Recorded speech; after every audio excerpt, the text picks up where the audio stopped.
En mi video número 146 vimos cómo la organización Watchtower, a través de la atalaya del 15 de noviembre del año 2013, respondía, por así decirlo, a esos testigos, comillas, decepcionados o con dudas, ante la larga espera del Armagedón bíblico.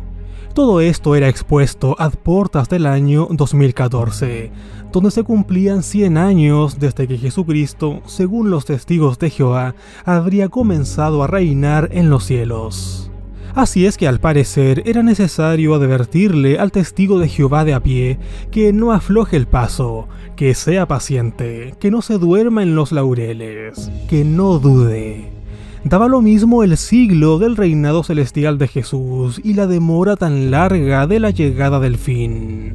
Sin embargo, algunos meses antes de aquella revista de noviembre, la organización sacaba a la luz quizás una de sus atalayas más trascendentales de estas últimas décadas, la del 15 de julio del 2013.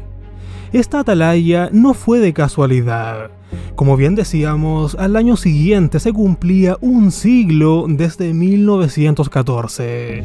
Y anticipándose a eso, la organización introduce cambios significativos en su escatología apocalíptica. Básicamente, el cuerpo gobernante se despoja y corta su pasado, distanciándose de las creencias sostenidas y vigorosamente defendidas hasta aquel momento por los testigos de Jehová. Con esta revista se cambian muchas enseñanzas claves, y en el proceso de efectuar estos cambios, hacen una remodelación de su pasado, sus actitudes respecto a Russell, los estudiantes de la Biblia y respecto a 1914. El cuerpo gobernante de aquel año 2013 y sus ayudantes cambiaron el énfasis dado a las fechas del pasado para enfocarse más en anticipar el futuro, sin atarse por supuesto a fechas específicas. El centenario de octubre de 1914 se acercaba y los eventos predestinados para aquel tiempo se movieron al futuro distante una vez más. De aquel 2013 ya han pasado largos 10 años y varias cosas de aquel momento a día de hoy han pasado coladas, pero ahora las reviviremos.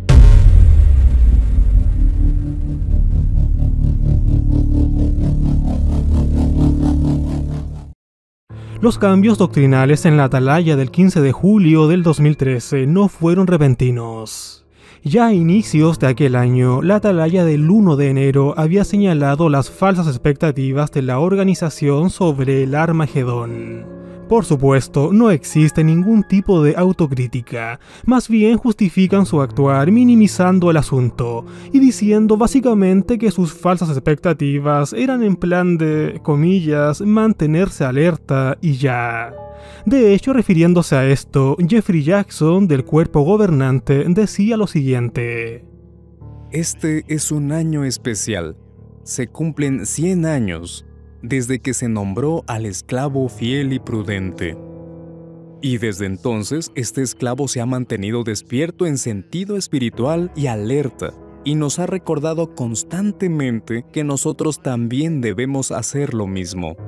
Ahora bien, alguien podría decir, sí, pero es que a veces durante esos 100 años ha habido ocasiones en las que se han entusiasmado con ciertas fechas, pero el fin no vino. Bueno, imagínense que tienen un perro guardián y se pone a ladrar una noche, y cuando se levantan a ver qué pasa, no ven nada raro. ¿Le dispararían al perro? Si el perro solo ha hecho lo que se espera que haga un perro. Del mismo modo, el esclavo reconoce que, en su entusiasmo, a veces hemos dicho cosas que han podido decepcionar a algunos. Pero recuerden que el papel del esclavo fiel y prudente es mantenernos espiritualmente despiertos y alerta. Y piensen en esto, cuando llegue el día en el que Jesús venga a destruir este sistema malvado, ¿dónde quieren estar? ¿En la playa tomándose un martini? Pero volvamos a la atalaya del 15 de julio a tratar. Uno de los tantos cambios doctrinales hacía referencia a la llamada inspección y limpieza. Refiriéndose a Mateo 24 del 45 al 47, en la página 8 decían lo que solían creer de esto. Pensábamos que la llegada mencionada en el versículo 46 se refería a que Jesús había venido en 1918 a inspeccionar la condición espiritual de los ungidos. Sin embargo, ¿cuál era la nueva verdad o la nueva interpretación del texto? La página 11 decía: ¿cuál demostraría ser el trigo simbólico? Para zanjar esta cuestión, Jesús comenzó a inspeccionar el templo espiritual en 1914. Dicha obra de inspección y limpieza abarcó un espacio de tiempo, desde 1914 hasta principios de 1919. Es decir, anteriormente creían que la inspección de Jesús había sido en 1918, pero la Nueva Luz decía ahora que esta inspección y limpieza se llevó a cabo desde 1914. Sí, presumiblemente desde el 1 de octubre de aquel año, cuando la estación de la cosecha comenzó, hasta inicios de 1919. Ahora bien, ¿hubo realmente una inspección y limpieza? ¿Realmente vinieron Jesús y Jehová al planeta Tierra durante ese periodo para conducir ese proceso? Estas suposiciones no corroboradas son el fundamento de la existencia y la autoridad del cuerpo gobernante de los testigos de Jehová. Notemos también que el párrafo señala un 3 a modo de nota, y allí se nos dice el cómo anteriormente creían que la inspección había sido en 1918. Todo esto, amigos, lo vi mucho más en detalle en mi video número 148, donde analicé el contexto bíblico que usa la organización para darle peso a 1919 y el supuesto nombramiento del esclavo fiel. Allí vi más en detalle el cómo 1918 se estaba convirtiendo básicamente en una piedra en el zapato para la organización, ya que este año no calzaba con la interpretación que hacían de Apocalipsis 11:11. Si quedas con dudas en cuanto a esto, puedes luego echarle un vistazo más calmadamente a ese video. Pero continuemos con esta nueva luz sobre la inspección y limpieza. La página 19 confirmaba los asuntos. La época de la cosecha empezó en 1914. Desde 1914 hasta principios de 1919, Cristo acompañó a su Padre al templo espiritual para realizar una obra muy necesaria de inspección y limpieza. La página 23 también decía: Él, refiriéndose a Jesús y su Padre, vinieron a inspeccionar el templo, el sistema de adoración que Dios ha establecido, lo que tuvo lugar desde 1914 hasta principios de 1919. Con este primer cambio de luz entendido, pasemos al segundo, el cual hacía referencia nada más ni nada menos que al esclavo fiel y discreto. Refiriéndose a la verdad antigua, la página 20 decía: Entonces, ¿cómo debemos entender la ilustración sobre el esclavo fiel y discreto? En el pasado, nuestras publicaciones han explicado lo siguiente. Jesús nombró al esclavo fiel sobre sus domésticos en el Pentecostés del año 33. El esclavo representa al conjunto de cristianos ungidos que a partir de ese año han vivido en la tierra en cualquier momento dado. Los domésticos son esos mismos ungidos, pero vistos como individuos. Y en 1919 Jesús nombró al esclavo fiel sobre todos sus bienes, es decir, sobre todos los intereses del reino en la tierra. Sin embargo, después de volver a estudiar y meditar cuidadosamente este asunto con la ayuda de la oración, vemos necesario modificar nuestra forma de entender las palabras de Jesús sobre el esclavo fiel y discreto. Es decir, hasta antes de la Nueva Luz, la idea de la Watchtower era básicamente que Jesús y los miembros del esclavo fiel y discreto, incluyendo a aquellos que ya estaban en el cielo, proveían la información a la tierra a través de su representante terrestre, el cuerpo gobernante. Para hacernos una idea de esto, el diagrama de la atalaya de diciembre del 71 lo explica de manera muy gráfica. Hasta antes de la atalaya del 15 de julio del 2013, el cuerpo gobernante había enseñado que todos los 144.000 ungidos formaban la clase del llamado esclavo fiel y discreto, y el cuerpo gobernante mismo decía ser el representante terrestre de ese esclavo fiel y discreto, que a la vez era parte de este esclavo colectivo y presidía sobre él. Para entender mejor este punto, notemos lo que enseñaba la organización antes del 2013, en la atalaya del 15 de septiembre del 2005.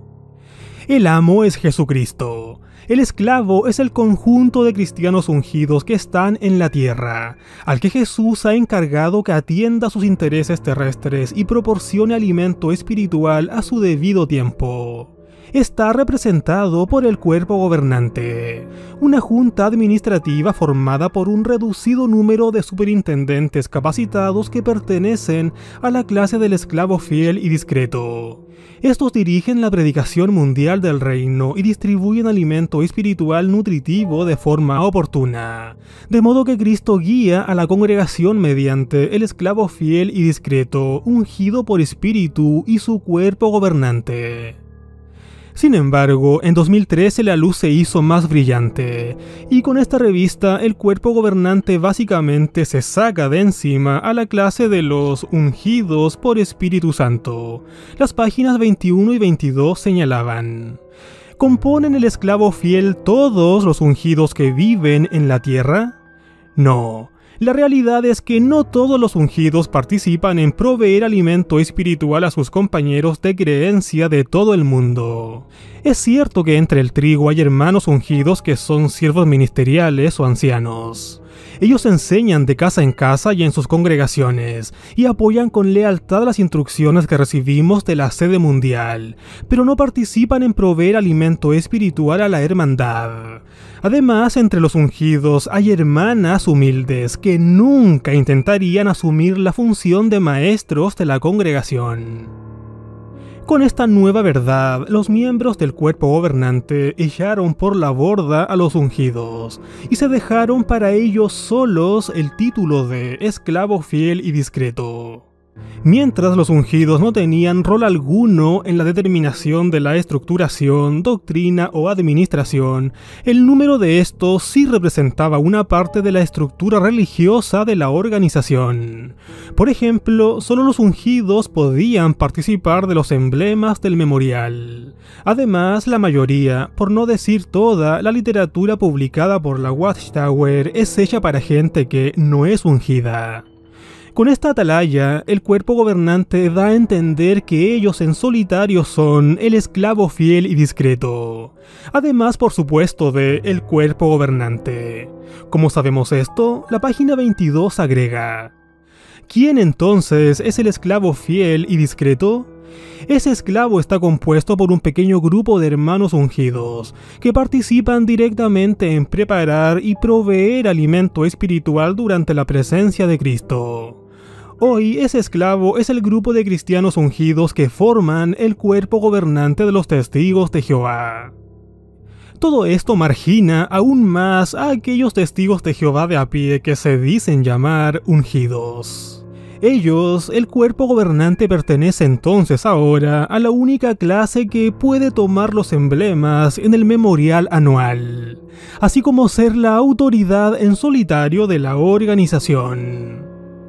Con este segundo cambio de luz entendido, pasemos al tercero, el cual hacía referencia a los domésticos. ¿Cuál era la verdad antigua? La página 23 decía: al comienzo de los últimos días, todos los domésticos eran cristianos ungidos. Y bien, ¿qué pasó después?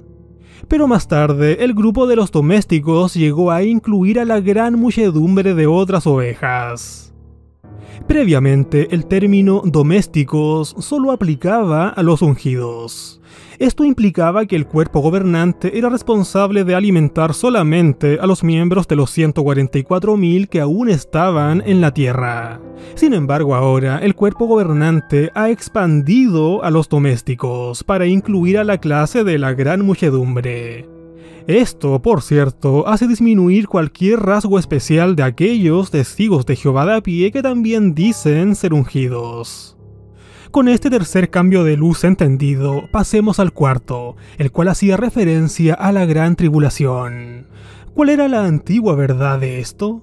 Las páginas 3 y 4 decían: durante algunos años pensamos que la Gran Tribulación había empezado en 1914 con la Primera Guerra Mundial, y creíamos que Jehová había hecho que se acortaran aquellos días en 1918, cuando terminó el conflicto, para que el resto ungido pudiera dar a conocer las buenas nuevas a todas las naciones. Al completarse esta obra de predicación, el imperio de Satanás sería destruido. En resumen, pensábamos que la Gran Tribulación constaría de estas tres fases: un comienzo de 1914 a 1918, un periodo de interrupción de 1918 en adelante y un final en Armagedón. Y bien, ¿en qué se cree ahora entonces? Vayamos paso a paso. La página 4 agrega: también comprendimos que la primera fase de la Gran Tribulación no se inició en 1914. Pues sí, en lugar de ver a 1914 como una marca que da inicio a la Gran Tribulación, en esta revista de la Atalaya, el cuerpo gobernante simplemente mueve la Gran Tribulación a un tiempo futuro, a comillas, cuando las Naciones Unidas ataquen a la cristiandad y al resto de Babilonia la Grande. Las páginas 4 y 5 complementan. Entonces, ¿qué suceso marcará el comienzo de la Gran Tribulación? Estas palabras se cumplieron por primera vez en el año 66. El ejército romano, la cosa repugnante, estuvo de pie en el lugar santo, cuando atacó Jerusalén y su templo, considerado santo por los judíos. En el segundo cumplimiento, la Organización de las Naciones Unidas, la cosa repugnante de la actualidad, estará de pie en un lugar santo cuando ataque a la cristiandad, santa para los supuestos cristianos, y al resto de Babilonia la Grande. Este suceso, descrito en Revelación 17, 16 al 18, dará comienzo a la Gran Tribulación. Cuando el cuerpo gobernante dice la ONU atacará a la cristiandad, generalmente se entiende que sería un movimiento no violento para cortar y eliminar toda actividad religiosa del mundo. Los testigos de Jehová no usan la palabra, comillas, cristiandad en el mismo sentido que se da en el diccionario, el cual comúnmente se refiere a los países donde el cristianismo es la religión dominante, principalmente Europa y sus anteriores colonias. En lugar de eso, el término se usa para referirse a todas las denominaciones cristianas como grupo. De esta manera, los testigos esperan un ataque de la ONU contra todas las organizaciones que se llaman a sí mismas cristianas, y no contra las naciones cristianas o cristiandad. En terminología de la Watchtower, cristiandad es igual a todas las religiones cristianas, por supuesto falsas, a diferencia de los cristianos verdaderos según ellos mismos, es decir, los propios testigos de Jehová. Con este cuarto cambio de luz entendido, entendamos ahora el entuerto de la presencia y la venida. Desde su fundación a fines del siglo XIX, la sociedad Watchtower se ha adherido a una supuesta venida mesiánica en dos etapas, una presencia o parusía seguida por la venida. El cuerpo gobernante a día de hoy también mantiene esta misma posición en esta revista de la Atalaya. Esto lo vemos claramente en las notas de las páginas 25 y la 8. La, comillas, venida en dos etapas en los inicios de la Watchtower era algo similar al rapto promovido por Darby y Schofield durante ese tiempo. Nelson Barbour creía en este tipo de venida y convenció a Russell de este proceso en dos etapas. Russell enseñó que la parusía o presencia había ocurrido en 1874 y que sería seguida por un periodo de 40 años de cosecha. Russell también enseñó que cuando la cosecha haya terminado en 1914, una paz sin precedentes descendería sobre la tierra bajo la protección de los sionistas. Esto explica por qué él llamó a su revista Heraldo de la Presencia de Cristo y la Atalaya de Sion. Desde aproximadamente el año 1930, la organización ha declarado que la parusía o presencia ocurrió en 1914, y desde entonces también la organización continúa repitiendo su mantra: llegada, venida, aparición. llegada, venida, aparición, lo cual tendría que ocurrir en un futuro muy cercano. Volvamos a los cambios de luces. Otro importante cambio doctrinal hacía referencia a las parábolas de las vírgenes y de los talentos. Entendamos el puzzle que hace la Watchtower. El cuerpo gobernante dice que previamente enseñaban que las parábolas de las vírgenes y de los talentos se relacionaban con la pasada venida de Jesús en 1918. Esto lo decían en la página 8.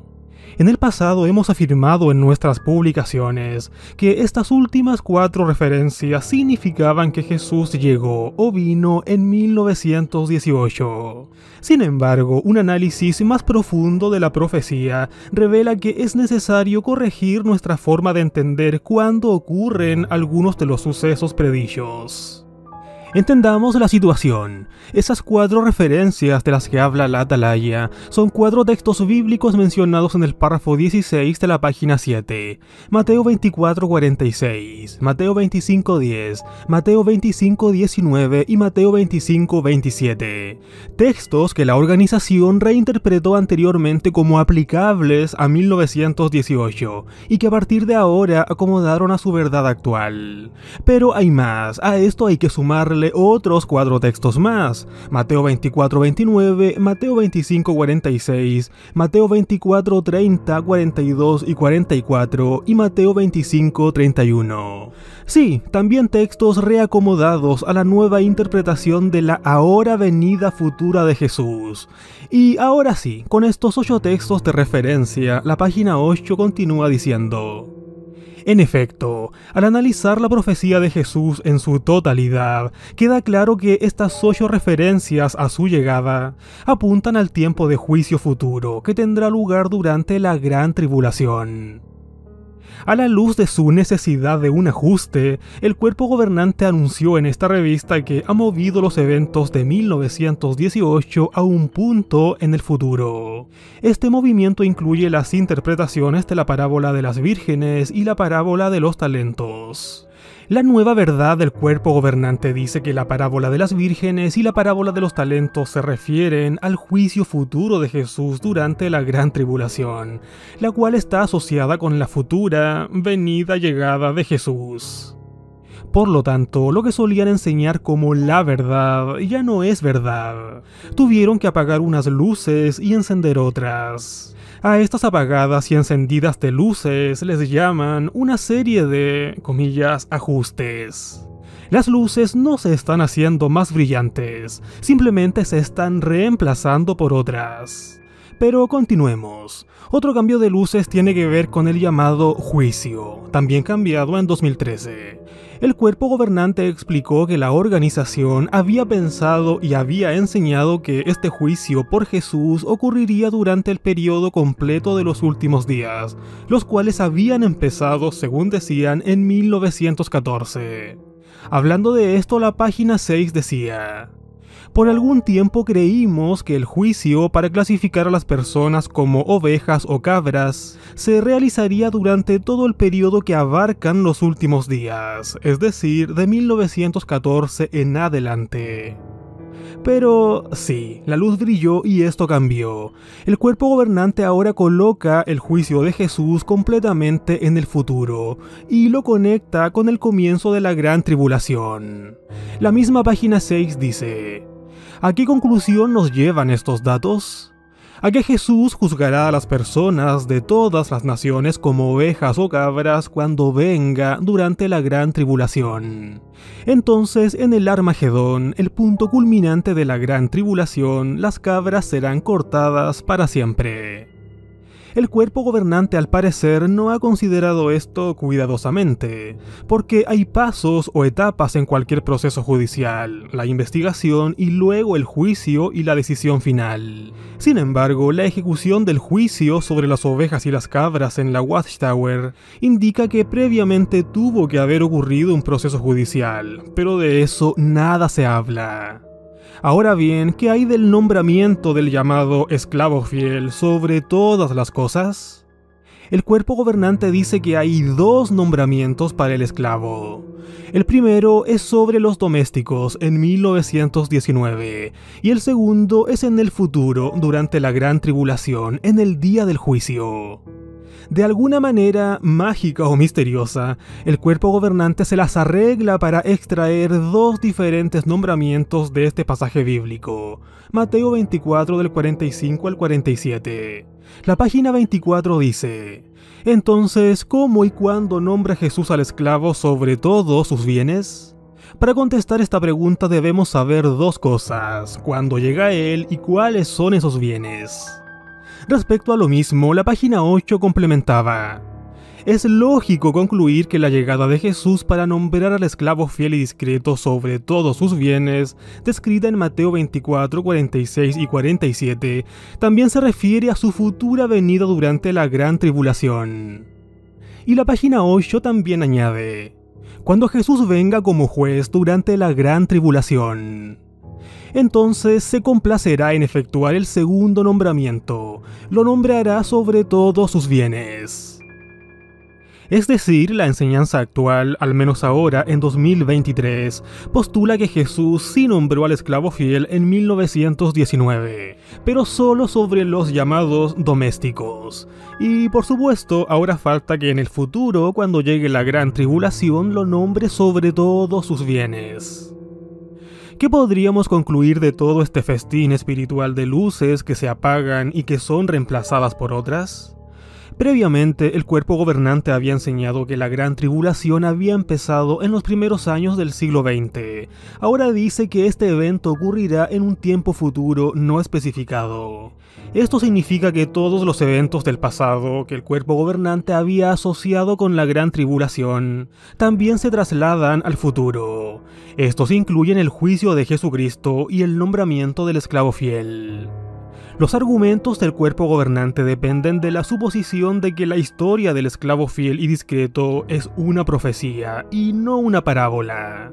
Esto lo abordé mucho más en detalle en mis videos números 148 y 149. En tiempos anteriores, la organización se enfocó principalmente en eventos físicos, tales como guerras y desastres naturales. Sin embargo, ahora espera que sus miembros de a pie se crean historias acerca de Jesús y Jehová viniendo a la tierra a inicios del siglo XX para confirmar la condición espiritual de las personas, y que después de eso nombraron a Rutherford para ser su único representante en la tierra, junto a sus 7 colaboradores. La organización Watchtower necesita a toda costa estirar el chicle, al igual como lo hicieron con la generación traslapada. Por eso han trasladado al futuro varios eventos que solían enseñar como la verdad y que supuestamente ya habían ocurrido a inicios del siglo pasado. El problema de los chicles es que llega un punto en donde por la tensión simplemente se rompen. Un fuerte e hipócrita abrazo. Gracias por ver este video y cuestiónalo todo. Adiós.